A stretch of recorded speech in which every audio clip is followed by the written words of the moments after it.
Hi hello എല്ലാവർക്കും ഇതളിൻ്റെ പുതിയൊരു വീഡിയോയിലേക്ക് സ്വാഗതം. നമ്മളിന്ന് ബേപ്പൂർ ഫെസ്റ്റ് കാണാനായിട്ട് ഇറങ്ങിയതാണ് കേട്ടോ. എല്ലാവരും ഭയങ്കര സന്തോഷത്തിലാണ്. ഇതൊരു ചേട്ടൻ നമുക്ക് ഹായൊക്കെ തരുന്നുണ്ട് കേട്ടോ. വഴിയൊരു കച്ചവടമൊക്കെ നേരത്തെ തന്നെ തുടങ്ങിയിട്ടുണ്ട്.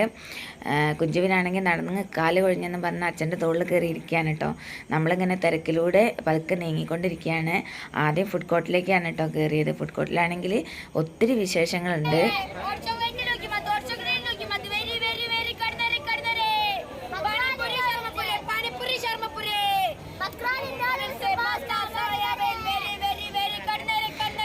ഇവിടെ ഫുഡ് മാത്രമല്ല വേറെയും പല സാധനങ്ങളും വിൽപ്പനയ്ക്കുണ്ട് കേട്ടോ.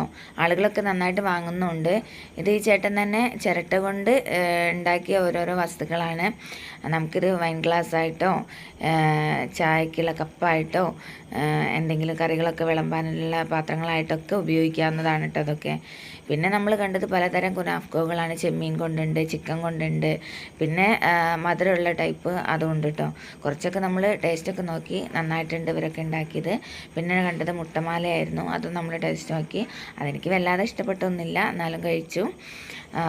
പിന്നെ നമ്മൾ കഴിക്കാത്ത കാര്യങ്ങളൊക്കെ നമ്മളൊന്ന് രുചിച്ച് നോക്കി. പേര് തന്നെ വ്യത്യസ്തമായിരുന്നു കേട്ടോ. ചിലതൊക്കെ ചിക്കൻ പൊട്ടിത്തെറിച്ചത്, ആത്മാവേ എന്നൊക്കെ പറഞ്ഞ പേരുകൾ എനിക്ക് ചിരി വന്ന് കണ്ടപ്പോൾ ഓരോ പേരുകളാണ്. ഇതിൻ്റെ കൂടെ ഓർക്കിഡിൻ്റെ ഒരു കളക്ഷനും കൂടി ഉണ്ടായിരുന്നു. ആളുകൾ നന്നായിട്ട് വാങ്ങുന്നുണ്ട് കേട്ടോ അതൊക്കെ. വ്യത്യസ്ത തരം ഭക്ഷണ ഇനങ്ങളുണ്ട്. ഇതിങ്ങനെ കിഴിയാക്കിയിട്ട് ബീഫ് എന്തോ പ്രത്യേക രീതിയിൽ ചെയ്ത് കൊടുക്കുകയാണ്. ഇത് നമ്മൾ കഴിച്ച് നോക്കിയിട്ടില്ല. പിന്നെ നമ്മൾ കണ്ടത് കുറേ ടീകളാണ്. പലതരത്തിൽ പല ടേസ്റ്റിലുള്ള ടീകൾ. ഇതും നല്ല രസമായിരുന്നു. ആളുകൾ നന്നായിട്ട് വാങ്ങി കുടിക്കുന്നുണ്ട്. പിന്നെ ഇതിനോട് ചേർന്നിട്ടൊക്കെ ബോട്ടിംഗ് ഉണ്ട് കേട്ടോ. വരുന്ന ഒത്തിരി ആളുകൾ വരുന്നുണ്ട്. അവരൊക്കെ പകുതി പേരും ബോട്ടിലൊക്കെ കയറുന്നുമുണ്ട് കേട്ടോ. ഇങ്ങനെ വഴിയോര കാഴ്ചകളൊക്കെ കണ്ട് ഇങ്ങനെ നടക്കാൻ തന്നെ എനിക്ക് ഭയങ്കര ഇഷ്ടമാണ്. പിന്നെ നമ്മൾ കൈറ്റ് ഫെസ്റ്റിവലൊക്കെ നടക്കുന്ന ഭാഗത്തേക്ക് പോയി. അവിടെയാണെങ്കിൽ ഒത്തിരി പട്ടങ്ങൾ ഇങ്ങനെ പാറി നടക്കുന്നുണ്ടായിരുന്നു കേട്ടോ. പിന്നെ രാത്രിയായപ്പം ഹരിശങ്കറിൻ്റെ പാട്ടുകളൊക്കെ ഉണ്ടായിരുന്നു. എല്ലാവരും നന്നായിട്ട് അടിച്ച് പൊളിച്ചിട്ടുണ്ട് അന്ന്.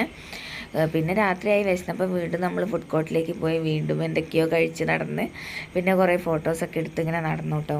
കുറേ നേരം കടലിൻ്റെ തീരത്തൊക്കെ പോയി കാറ്റും കൊണ്ടിരുന്നു, കാഴ്ചകളൊക്കെ കണ്ടിരുന്നു, ആളുകളെയൊക്കെ നോക്കി ഇങ്ങനെ ഇരുന്നു കേട്ടോ. പിന്നെ രാത്രിയായപ്പം ഒത്തിരി വൈകാതിൻ്റെ മുന്നേ നമ്മൾ തിരിച്ച് കാഴ്ചകളൊക്കെ കണ്ടിങ്ങനെ മടങ്ങുകയാണ്. കുട്ടികളൊക്കെ ഇങ്ങനെ മുഖംമൂടിയൊക്കെ വെച്ചിരിക്കണ കാണാൻ നല്ല ഭംഗിയായിരുന്നു കേട്ടോ.